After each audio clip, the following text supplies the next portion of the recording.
3 그리고 4주의 일진사주 명리학 제1225강 시작하겠습니다. 오늘은 양력으로 2022년 3월 15일이고요. 음력으로는 2022년 2월 13일입니다. 오늘 명식은 이민년 계묘월 정묘일이 되겠고요. 오늘의 일진 정묘가 되겠습니다.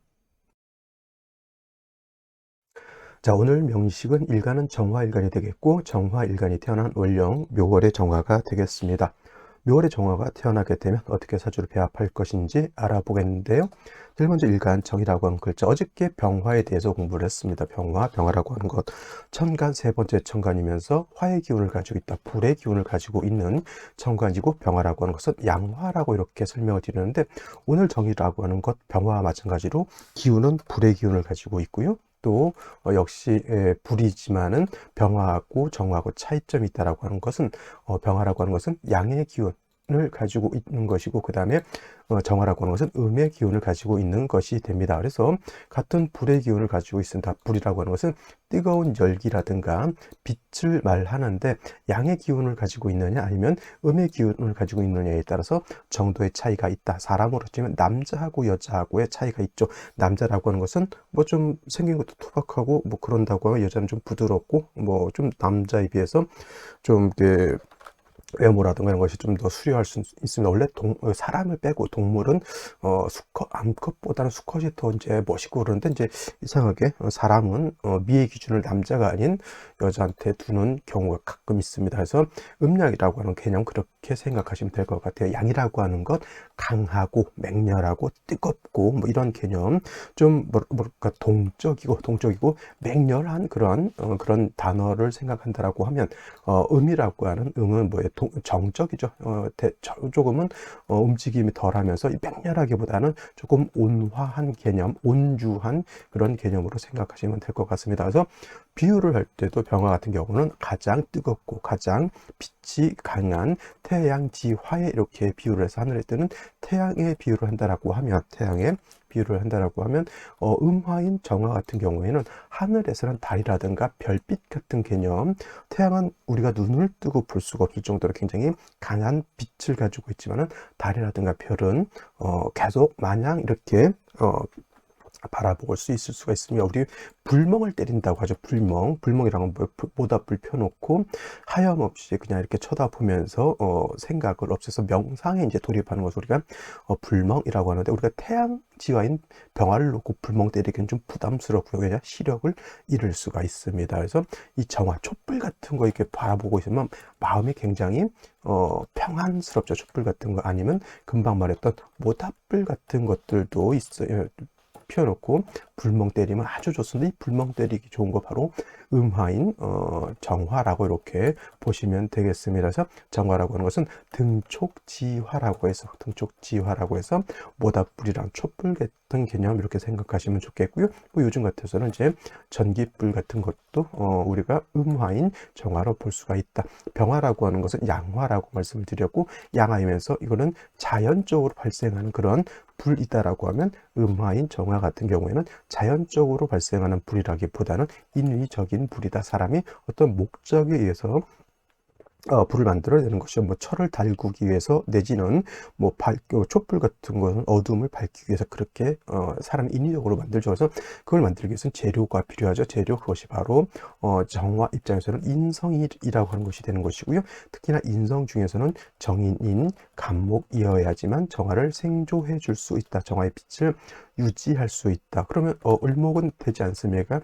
을목은 승목이라고 해서 물기를 가지고 있는 목이기 때문에, 을목은 정화를 생조하기가 어렵고, 오히려 승목인 을목이 많아지게 되면 정화의 불꽃을 오히려 질식시켜서 꺼뜨릴 수 있다. 고초인등격이라고 하는 것이 있긴 있습니다. 고초인등격이라고 해서 갈대라든가 풀 같은 거를 바싹 말려가지고 불을 피울 수는 있겠죠. 하지만 그 불은 큰 장작을 정화를 불을 피운 것보다는 그 빛이 오래 가지 않습니다. 그래서 고초인등격으로 을목을 쓰는 사람은 부기가 금방 없어진다라고 하면, 간목을 쓰는 사람들은 부기가 오랫도록 지속될 수 있는 그러한 차이가 있다. 그리고 정화라고 하는 것, 아무리 인성이라고 하는 것이 필요하지만 저 인성이 너무 많게 되면 목다화식이 된다. 목다화식이라고 하는 것은 목이 너무 많아서 불이 꺼지는 그런 개념으로 보시면 되겠고요. 또 목다화색이라고 해서 목이 많으면 불이 같은 뜻이죠. 목다화식이나 목왕화식이나 비슷한 말입니다. 그래서 이런 경우는 오히려 목이 많아서 정화가 꺼지는 경우, 이런 경우는 경금으로서 목을 갖다가 벽갑 인정했습니다. 벽갑 인정해 주어야 된다. 이걸 용재파인이라고 또 쓸 수 있습니다. 용재파인. 인성이 많아서 문제가 되는 경우에는 재성인 금을 써가지고 인성을 완전히 박살내서 못 쓰게 만드는 것이 아니라 적절하게 유지해서 정화를 꺼뜨리지 않도록 하는 것을 말한다. 큰 장작이 있으면 그걸 도끼로 이렇게 잘게 쪼개가지고 아궁이에 불을 피우는 것, 이렇게 생각하시면 이해하시기가 편할 것이다. 이렇게 생각하시고요. 정화 정도 하면 이 정도는 기본적으로 머릿속에 입력을 하고 있어야지 사주를 볼 수 있다. 이렇게 알아두시면 되겠습니다. 자, 다음으로 정화일간이 태어난 월령 묘월에 대해서 한번 알아보도록 하겠습니다. 묘월, 인월과 묘월, 그 다음에 진월이라고 하는 개념이 있죠. 이런 개념, 진월 세 가지 계월입니다. 인묘, 진월. 세 달은 계절로 봄이 된다. 인월은 초춘이라고 하고요. 지금 묘월은 중춘이 된다라고 볼 수가 있고요. 또 인묘지는 동방입니다. 방향으로는 우리가 동쪽이 되죠. 동쪽. 그래서 인묘지는 동쪽, 사오미는 남쪽, 신유술은 서쪽, 계자축은 북쪽. 기본적으로 이렇게 알아두시고요. 인방은 북동쪽이 되고 묘방은 지금 공부하는 묘방은 정동쪽, 이렇게 보실 수 있습니다. 그래서 사주를 볼 때 이런 걸 가지고 방향 같은 거 이렇게 체크해 보실 수가 있고, 진방은 이제 남동쪽, 이렇게 볼 수가 있죠. 자, 인묘월이 모두 하나 특징, 모기 왕한 모광절이 될 것이고요. 인월은 모기 임관지가 된다라고 말씀을 드렸고, 그 다음에 묘월은 목의 제왕지가 이렇게 되죠. 가장 목이 왕한 것이 바로 묘월인데, 우리가 인월과 묘월의 차이점이 있습니다. 같은 목이 왕한 인묘월이라 하더라도 차이점은 뭐냐면, 인월은 초춘이라고 말씀을 드렸고, 물론 또 묘월은 중춘입니다. 여기서 좀 차이가 있다라고 하는 것은 뭐예요? 제가 초춘 같은 경우에는 축월에서 입춘이 되면서 겨울에서 봄으로 넘어왔기 때문에 한기가 남아있고 조후의 개념이 필요하다. 그래서 병화가 있다라고 하면 조후를 할 수 있다, 이렇게 말씀을 드렸는데, 이 묘월 들어서면서부터 이제 한기는 겨울의 한기는 완전히 가신 걸로 볼 수가 있겠고, 온화한 그런 따뜻한 기후를 나타낸다라고 볼 수가 있습니다. 이것도 약간의 차이점이 있을 수 있겠고, 그 다음에 인월 같은 경우는 그 본기가 간목이 왕한 것이고요. 그 다음에 묘월 같은 경우는 그 본기가 을목이 왕한 그런 계절이 됩니다. 간목은 제가 여기서 정할 때 말씀드렸던 것처럼, 간목은 정화 입장에서는 정인이고, 간목 같은 경우는 마른 장작과 같은 그런 개념이라고 본다라고 하면, 묘월의 을목은 여기는 물기를 가지고 있는 승목이다라고 볼 수가 있죠. 그래서 정화가 인월에 태어났을 때는 그냥 경금만 있어서 그 경금으로 월령 자체에 있는 간목을 쓸 수가 있기 때문에 별도로 간목이 필요가 없어도 상관은 없었지만은, 묘월의 을목은 승목이기 때문에 이거는 을목을 갖다 쓰는 것이 아니라 을목은 제거를 해야 되고요. 별도로 간목을 갖다가 얻어서 경금으로 다시 벽갑해서 정화를 생조해 주는 것이 필요한 그런 사주 국세가 되는 겁니다. 인월은 경금만 있어도 됐지만은 묘월의 정화라고 하는 것은 간목을 별도로 얻어야 되는 것이 하나의 특징이 될 것 같고요. 그 다음에 묘월에 목이 가장 왕할 때 간목마저 있으면 이것도 마찬가지로 목다화식이 될 수 있기 때문에 반드시 뭐가 필요하다? 경금이라고 하는 것이 필요하게 되겠습니다. 그래서 경금 가지고는 간목을 갖다가 뭘 할 수 있다? 간목을 쪼개서 정화를 생겨준다. 벽갑 인정해 준다라고 볼 수가 있고요. 그 다음에 경금으로서 을목을 제할 수도 있지만, 을목의 본기가 묘목의 본기가 을목이니까, 이 을목은 경금을 보게 되면 서로 자꾸 탐합을 하려고 하는 그러한 성향이 있기 때문에 신금을 아울러서 같이 쓴다라고 하면, 이 신금 가지고는 승목인 을목을 제거하는 용도로 쓰는 것이고요. 그 다음에 경금 가지고는 간목을 벽갑해주는 용도로 쓴다라고 볼 수가 있습니다.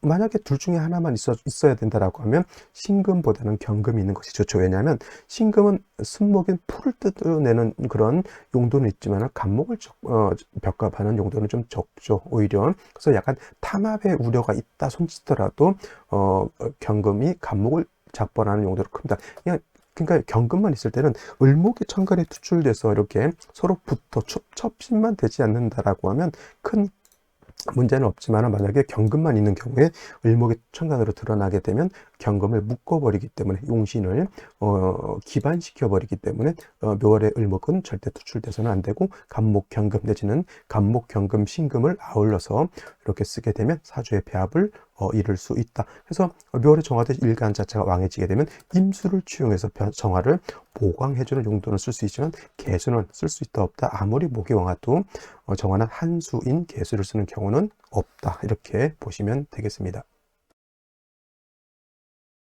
자, 그러면 오늘의 명식을 다시 한번 살펴보도록 하겠습니다. 오늘 명식 정화일간이 묘월에 태어난 사주 명식이 되겠고요. 격국이라고 하는 거 살펴보게 되는데 격국이라고 하는 것은 격과 국을 격국이라고 합니다. 격은 사주가 어떻게 짜여져 있느냐, 국이라고 하는 것은 사주 전반적인 틀이 어떻게 이루어져 있느냐를 놓고 보는 것이고요. 격국을 볼 때 제일 기본적인 것 일간과 원령과의 관계를 본 연후에 사주 전반적인 짜임을 본다 이렇게 보실 수 있는데 정화는 음화가 되겠고요. 묘목은 음목이 되죠. 그래서 일간과 원령과의 관계 음대 음이 되는 것인데 목이라고 하는 것이 화를 생하는 관계 나를 생하는 그런 글자가 바로 저 목이죠. 화 입장에서 인성이라고 합니다. 생하자 인성이 되겠고요. 인성에는 정인이라고 하는 것과 편인이라고 하는 것이 있는데 오늘처럼 일간과 인성과의 관계가 음대 양대 양이 되면 편인이라고 하고요. 어제처럼 일간이 양화인데 인성이 음목이다라고 하면 그건 정인이 되겠죠. 그래서 병화가 인월에 태어났을 땐 정인격이지만 오늘은 편인격이다라고 볼 수가 있는데 중요한 것은 병화가 묘월에 태어나면 병화는 양화이기 때문에 크게 인성이 많아서 목다화식 되는 것을 크게 두려워하지 않지만은 음화 같은 경우에는 등촉지화와 같기 때문에 특히나 승목이 많아지게 되면 목다화식이 될 수 있다. 목다화식이 될 수 있기 때문에 반드시 묘월에 정하는 간목이라고 하는 것과 뭘 쓴다? 간목 경금 아니면 간목 신금을 같이 이렇게 쓰는 경우도 있다 이렇게 볼 수가 있겠죠. 하지만 사주를 보게 되면 연재 인목이라고 하는 것을 봤습니다. 묘월의 간목을 봐야 되는데 간목이 천간에 투출되지는 않았다 하더라도 인목은 그 본기가 간목이기 때문에 정화가 인목을 쓸 수는 있습니다만 뭐가 필요하다?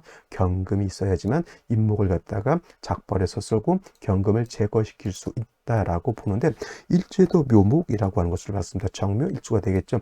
어떤 분들 이제 정화 묘를 보게 되면 도화다. 또 어떤 분들은 음포태를 쓰면 도화가 되지 않는다라고 보는데 이건 도화가 맞습니다. 정묘일주 나체도화라고 해서 도화가 뭐 음란하다 이렇게 보시는 분들도 있는데 그런 거는 좀 차후 나중에 보시는 거고요. 사주는 짜임새 생극재화의 흐름이 어떻게 이루어져 있느냐를 이걸 보는 것이 더 중요하고요.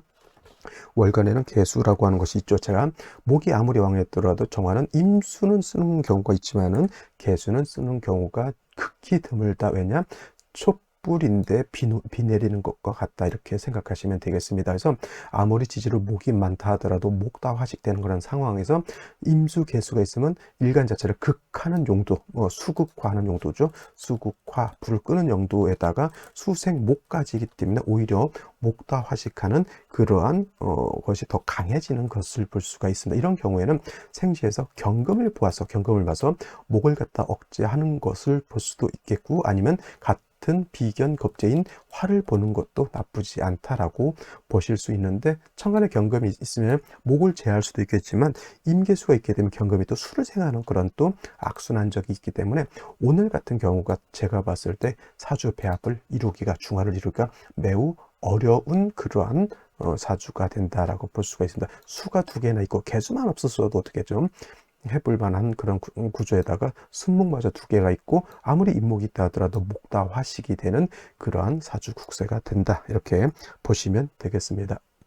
자, 그러면 생시를 보도록 하겠습니다. 생시 제일 먼저 경자시를 이렇게 보도록 하죠. 경자시가 되면 자수를 얻었죠. 천간에 있는 임수개수가 원래 3주까지만 놓고 봤을 때 뿌리가 없어서 수가 약했죠. 물론 이제 정화가 수가 많아지는 것은 일간이 왕해졌을 때 수가 많아지게 되는데 만약 이 사주가 화운을 갔을 때 예를 들어서 을사대운, 병호대운 이렇게 정묘대운을 갖게 되거나 아니면 이제 연명으로 태어났을 때는 이제 노년 뭐 73, 84 이때 화운 갔을 때는 수가 어느 정도 필요한 필요한 그런 국세가 되죠. 하지만 사주 원국에서 이렇게 경자시가 되게 되면은 임계수가 이 자수의 뿌리를 얻고요. 그다음에 뿌리 없는 경금이라 하더라도 이 수를 생하려고 하는 거죠. 이거는 목을 억제하기가 좀 어렵습니다. 수가 있기 때문에 이렇게 되면은 일간 자체도 목이 있어서 생을 받고 있고요. 연지에 있는 임목의 정화 뿌리를 뒀다 하더라도 뿌리 있는 개수가 천간으로 투출하게 되면 저거 칠살이죠. 칠살이 일간 정화를 갖다가 극하기 때문에 제가 봤을 땐 좀 부담스러운 그런 생시가 될 것이다. 신해시가 되면 신해시가 된다라고 하면 이건 뭐 지지로 목국에다가 해묘 한목까지 이렇게 하게 되죠. 그리고 어차피 이수 해묘 한목 한다 하더라도 개수 임수가 뿌리를 얻는 것은 또 뿌리를 얻을 수가 있는 것이고요. 그 다음에 역시 신금이 수를 생해주는, 뿌리가 없다 하더라도 금이 다시 수를 생하는 그런 역할이기 때문에 뭐 경자시라든가 신축시 같은 경우는 임수가 아닌 개수가 살아나는 것이 제가 봤을 때는 썩 좋지 못한 그런 생시라고 볼 수가 있습니다. 근데 천간에 이제 임수가 또 하나 투출돼 있죠. 요거 진토가 있으면 임수 개수가 여기 진의 미근 이나마 통근할 수가 있습니다. 근데 뭐예요? 인월에 인묘진 방합을 완벽하게 형성했죠. 인묘진 방합을 이렇게 형성했기 때문에 이런 거 같은 경우에는 정임한 목도 되죠. 그래서 이런 경우 약간 특수격으로 해서 이거 합합격으로 볼 수도 있습니다. 합합격 진토가 있어도 이거는 오히려 진화가 될 수가 있겠고요. 정임 합화 목격이라고 하는 특수한 격을 이룰 수 있습니다. 원래 목이 많아져야 되는데 이렇게 임수 개수가 있어서 약간 조금 원래 화가 있으면 더 좋은 격이 되는데 임수개수가 있으면 목을 생해주기 때문에 합합격, 정임합화, 목격 되는 것은 큰 차지는 없다 하더라도 국세 자체가 이렇게 커진 국세는 아닌 것으로 이렇게 볼 수가 있습니다. 제가 임진이라고 했죠? 자, 임진이 아니라 갑진입니다. 제가 좀 뭔가 좀 딴 걸 보고 좀 헷갈린 것 같은데 뭘 보고 헷갈렸을까요? 이민이죠, 이민. 이민을 써야 되는데 이제 여기는 임을 보고 여기는 진을 보고 이렇게 혼자서 이렇게 삽질을 한 것 같습니다. 그래서 이민이 되게 되면 역시나 합합, 정의 합합 목격, 원래 진을 봐야 진종이라고 하지만 합합격이 될 수가 있겠고요. 이렇게 되게 되면은 요 또한 요거는 일간을 버리고 개수가 정화를 갖다 극해버리죠. 그러면 일간을 버리고 기명, 이거는 인성으로 종합니다. 기명 종왕 격이라고도 하고요. 기명 종 인격이라고 해서 이거는 일간을 버리고 목으로 종하는 그런 국세라고 볼 수가 있습니다. 이게 별격이 되면 좋을까요? 저는 운세 자체가 특별히 좋지 않은 경우에는 합하격이 된다거나 종격이 되는 것은 저는 개인적으로 그렇게 좋아하지 않는다. 을사시, 병호시, 정미시 모두 뭐가 문제다? 천간으로 수가 뿌리가 없다라고 하는 단점이 있습니다. 수가 뿌리를 얻으면 개수가 문제가 되는 것이고요. 수가 뿌리가 없으면 사주가 너무 조혈해지는 것이 문제가 됩니다. 그래서 이런 경우에는 뭐냐면 그냥 미근이나마 조금이라도 수가 좀 통근만 할 수 있으면 그냥 그럭저럭 좋은데 역시나 이 개수가 있다라고 하는 거, 관사론잡이 돼서 문제가 아니라 정화는 저 개수를 보는 순간 아주 뭐예요? 호랑이를 본 댕댕이처럼 아주 그렇게 힘을 못 쓰게 된다라고 하는 것. 차라리 병오시가 되면 일간은 왕해진다 하더라도 역시나 사주가 너무 조열해지죠. 이런 경우에는 그냥 금수운으로 가서 수가 좀 살아나는 것도 나쁘지 않다라고 볼 수가 있습니다. 그렇다고 해서 이 사주가 결코 그렇게 중화를 잘 이룬 그런 사주는 아니기 때문에 출산할 때 잘 참고해서 선택하시는 것이 가장 중요한 것이다라고 볼 수가 있겠습니다. 자, 오늘은 여기까지 설명드리고요. 내일 수요일에 찾아뵙도록 하겠습니다. 감사합니다.